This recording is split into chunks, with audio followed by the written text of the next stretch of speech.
వాళ్ళలో ఒకడు సిఎస్సిలో ఒక అమ్మాయితో రిలేషన్షిప్లో ఉండేవాడు.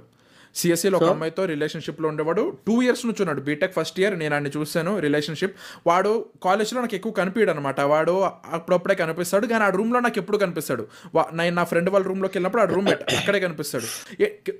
ఒకసారి వచ్చినప్పుడు బాగానే మాట్లాడుతూ ఉంటాడు ఆ గర్ల్ ఫ్రెండ్తో ఫోన్. అప్పుడప్పుడు గొడవలు పడుతూ ఉంటాడు. అలా 2 years నడిచింది. థర్డ్ ఇయర్, ఇది బీటెక్ థర్డ్ ఇయర్. నేను ఆ థర్డ్ ఇయర్ ఎండింగ్లో వెళ్ళిపోయాను.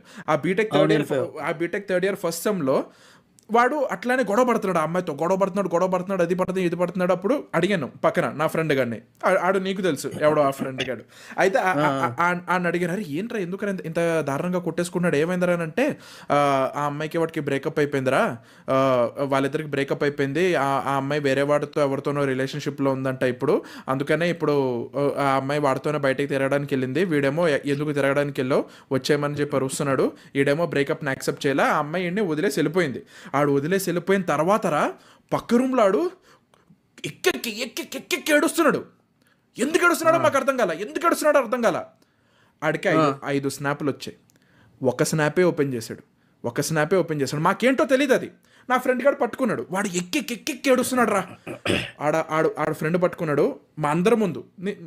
స్నాప్ ఓపెన్ చేస్తే ఆ అమ్మాయి వాడికి బ్లో జాబ్ చేస్తూ వీడికి స్నాప్ పెట్టింది. That guy was taking snap.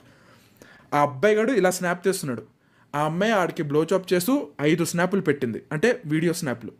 మాకు తెలియదు ఏంటో, మేమేం చూడాలని కాదు, కానీ చూసాం. ఆడు ఎక్కి ఏడుస్తున్నాడు. ఒకే స్నాప్ ఓపెన్ చేశాడు. ఏంటబ్బా మేము పక్కకి వెళ్ళి, అరే పక్కన ఇంకొకడు ఉన్నాడు, ఆడికి తెలుసు, ఆడు ఇలా ఫోన్ ఇచ్చాడు వేరే వాడికి, నా ఫ్రెండ్ ఆడు ఎవడో నీకు తెలుసు, వాడు ఇలా పెట్టి ఇలా ఓపెన్ చేస్తే వెనక ఆడు చుట్టుపక్కల 5 ఉన్నాం, 5 చూసాం.